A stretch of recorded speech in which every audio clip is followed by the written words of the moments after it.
അപ്പോൾ TCP/IP നോക്കുകയാണെന്നുണ്ടെങ്കിൽ 4 layer ആണുള്ളത്. അതിനകത്തെ ഏറ്റവും ആദ്യത്തെ ലെയർ ആണ് നെറ്റ്വർക്ക് ആക്സസ് ലെയർ. ഇത് OSI മോഡലിന്റെ ആക്സസ് ലെയർ പോലെ തന്നെ, ഫിസിക്കൽ ലെയർ പോലെ തന്നെയാണ് നെറ്റ്വർക്ക് ആക്സസ് ലെയർ. പക്ഷേ ഇതിനകത്തൊരു കാര്യമുണ്ട്.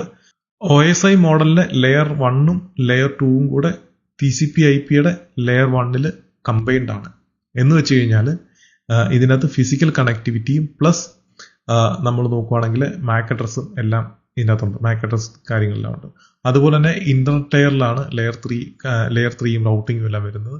ട്രാൻസ്പോർട്ട് ലെയർ ആണ് ഇതിനകത്ത് കമ്മ്യൂണിക്കേഷൻ, അല്ലെങ്കിൽ എങ്ങനെയാണ് ഈ ഡേറ്റ അല്ലെങ്കിൽ ഈ ഒരു കമ്മ്യൂണിക്കേഷനകത്തുള്ള ഡേറ്റ ട്രാൻസ്ഫർ ചെയ്യും, അങ്ങനെയുള്ള കാര്യങ്ങൾ എങ്ങനെയാണ് കണക്ഷൻ എസ്റ്റാബ്ലിഷ് ചെയ്യുന്നത്, ഇങ്ങനെയുള്ള കാര്യങ്ങളെല്ലാം ട്രാൻസ്പോർട്ടിൽ വരുന്നു. ആപ്ലിക്കേഷനകത്ത് വരുമ്പോഴത്തേക്കിനും നമ്മൾ എങ്ങനെയാണ് ഈ ആപ്ലിക്കേഷൻ ഇന്റർഫേസിലോട്ട് നമ്മൾ ഈ ഡേറ്റ കൊടുക്കുന്നത് എന്നുള്ളതാണ് ഇതിനകത്ത് വരുന്നത്. അപ്പോൾ ഈ കാര്യങ്ങൾ ഈ 4 ലെയറിലും ഡിഫൈൻ ചെയ്തിട്ടുണ്ട്.